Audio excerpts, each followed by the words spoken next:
In the beginning, God created the heavens and the earth. The earth was without form and void, and darkness was on the face of the deep, and the Spirit of God was hovering over the face of the waters. When my wife and I start a new show on Netflix, we are all in. If we're into the storyline or the characters or maybe the trailer caught our attention, we are hooked.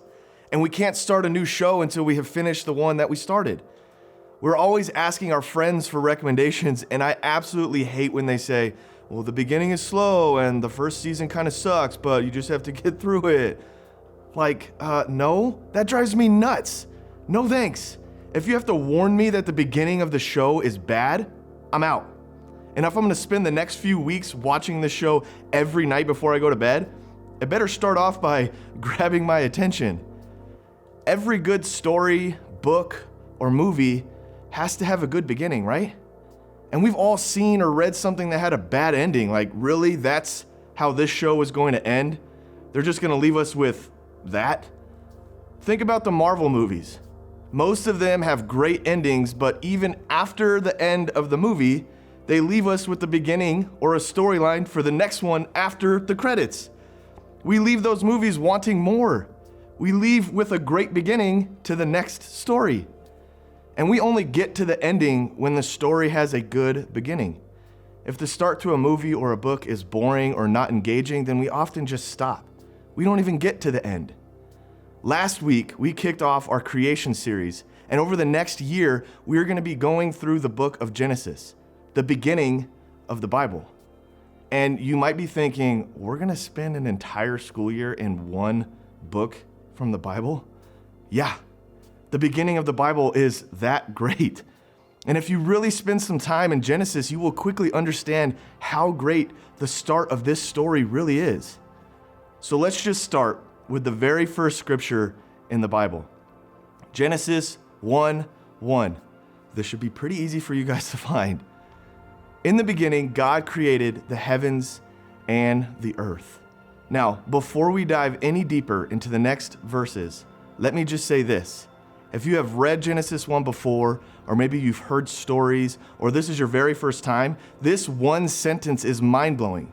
The God we worship every Sunday, the God who became man and died on a cross so that we don't have to live in sin, our God created heaven and earth. Everything on earth was created by him. It's just insane to think about that. Now, over the next few minutes, we are going to look at each day of God's creation. I say day, but the reality is, I don't really know if it's a literal day, like 24 hours kind of day or not. The idea of it being a real 24-hour day or not has been argued over for forever, and to be honest, no one really knows because no one that is alive today was actually there. And it doesn't really even matter. Regardless if you believe it was literally each day or not, the fact that God created it all is just amazing regardless of the timeline. Just go back and watch the message from last week to learn about some different theories on the creation story. So we aren't going to get into if it was a 6-day period or not, because again, I don't really think it matters. Anyways, let's get into this. Day 1, verses 2 through 5. Now the earth was formless and empty. Darkness was over the surface of the deep, and the Spirit of God was hovering over the waters. And God said, "Let there be light." And there was light. God saw that the light was good, and he separated the light from the darkness. God called the light day, and the darkness he called night. And there was evening, and there was morning, the first day. The first thing God created was the heavens and the earth. I imagine that an artist would think of this like the canvas. Here is the blank slate. The earth was dark, and the Spirit of God was hovering over the water. So God's like, here's earth, this giant ball of water. It's dark. It needs some light. So here's some light. He just said it, and there it was. Then he separated it from darkness, and now we have day and night. This is the beginning of the creation story. Does this have your attention yet? Day 1 teaches that God can create from anything, even nothing. Our creativity always leads to something. Day 2, verses 6 through 8. And God said, "Let there be a vault between the waters to separate water from water." So God made the vault and separated the water under the vault from the water above it. And it was so. God called the vault sky, and there was evening and there was morning the second day. So now we see that God created what we now call the atmosphere. And if you're into science or you just happen to pay attention during class when your teacher was talking about Earth, then you know how crazy important our atmosphere is. I don't have time to go into super detail, but basically, without the atmosphere, we wouldn't be here. The atmosphere is made up of different layers, and each layer plays a significant part. It keeps the Earth at the right temperature. It protects us from the craziness of space. It is crucial for the existence of everything on Earth.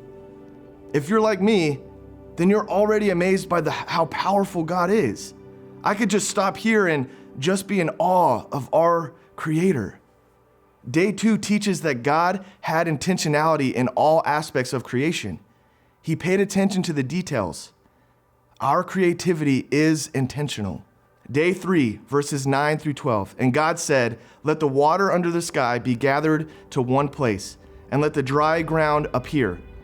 And it was so. God called the dry ground land, and the gathered waters he called seas. And God saw that it was good. Then God said, "Let the land produce vegetation, seed-bearing plants, and trees on the land that bear fruit with the seed in it, according to their various kinds." And it was so.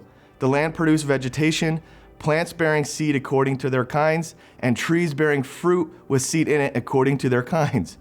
And God saw that it was good. It's so easy for us to just read these sentences and think, oh man, that's crazy. But this is really, really crazy. One of my favorite things to do is to just sit at the edge of the ocean and stare off at what seems to be an endless body of water. And just think about how crazy insane it is that God carefully crafted every inch of our world. Day 3 is when God created land, and he didn't just throw some dirt down and call it a day. I mean, think about it. The ocean is a powerful thing, and it just stops with some sand. You ever been hit with a wave in California, and then the ocean just picks back up again in Florida? Then there's these things like islands, like Hawaii, that are just there and they don't float away. Then we read that God just spoke all vegetation, all plants, trees, grass, fruits, veggies, all of it. He just said the words and there they were, spread out over all the land. Everything that our bodies need to survive has now been created. The food, the air, the water. And God hasn't even created humans yet. Everything was created in preparation for us. Day 3 shows that God created Earth with us in mind. Our creativity is a gift. Day 4, verses 14 through 18. And God said, "Let there be lights in the vault of the sky to separate the day from the night, and let them serve as signs to mark sacred times and days and years, and let them be lights in the vault of the sky to give light on the earth." And it was so. God made 2 great lights, the greater to govern the day and the lesser to govern the night. He also made the stars. God set them in the vault of the sky to give light on earth, to govern the day and the night, and to separate light from darkness. And God saw that it was good. Here we see the creation of our sun and moon and all the other stars. Again, everything about the creation story is absolutely insane to me. We are exactly the perfect distance from the sun for Earth to survive. Any closer and everything would boil and burn. Any farther away and everything would freeze. Without the moon, Earth would just rotate like a dying top, just wobbling around. Because of the sun and the moon, time can be measured by seconds, minutes, hours, days, weeks, months, and years. Day 4, God created the universe with precision. Our creativity requires a plan inspired by the Holy Spirit. Day 5, verses 20 through 22. And God said, "Let the water teem with living creatures, and let birds fly above the earth across the vault of the sky." So God created the great creatures of the sea and every living thing with which the water teems, and that moves about in it, according to their kind, and every winged bird according to its kind. And God saw that it was good. God blessed them and said, "Be fruitful and increase in number, and fill the water in the seas, and let the birds increase on the earth." All of the animals in the ocean and sky were created. Again, this blows my mind. First, it just speaks to the power of our God, but it also illustrates his creativity. The different birds we see and study, the insane size of the whales in our ocean were all created by God. I mean, have you seen some of those crazy photos of sea animals just washing up on shore? The ones that look like aliens? Day 5 shows us that there is no limit to God's creativity, and we shouldn't limit our own creativity. Day 6 starts with the creation of all land animals, the livestock, the wild animals, the dogs, and even the cats, any animal that lives on land. And day 6 ends with God creating humans in his image. Verses 26 through 27. Then God said, "Let us make mankind in our image, in our likeness, so that they may rule over the fish in the sea and the birds in the sky, over the livestock and all the wild animals, and over all the creatures that move along the ground." So God created mankind in his own image. In the image of God, he created them. Male and female, he created them. God created mankind in his own image. This is the most important part of the whole creation story. Everything God created the first few days was for us, with us in mind. We were the final piece in God's creation master plan. The same God that created the world created us in his image to be creative. The creation story, it doesn't end with these 6 days. Our world is forever evolving. New things are created every day, and they're all inspired by God. Even if the inventor or creator or of something doesn't believe in God, we know that all humans were created in God's image with the gifts he has given us. So everything ever created, everything that will ever be created, comes from God. We are all invited in the creation story. God has uniquely gifted us, and it's up to us to continue to create new things with inspiration from God to ultimately give him glory. What limits are you putting on your gifts because you don't think you're good enough? God, with all his power, made this insane world, the universe, and everything living in it. He created it all with us in mind, and then created us in his image with his creativity living inside of us.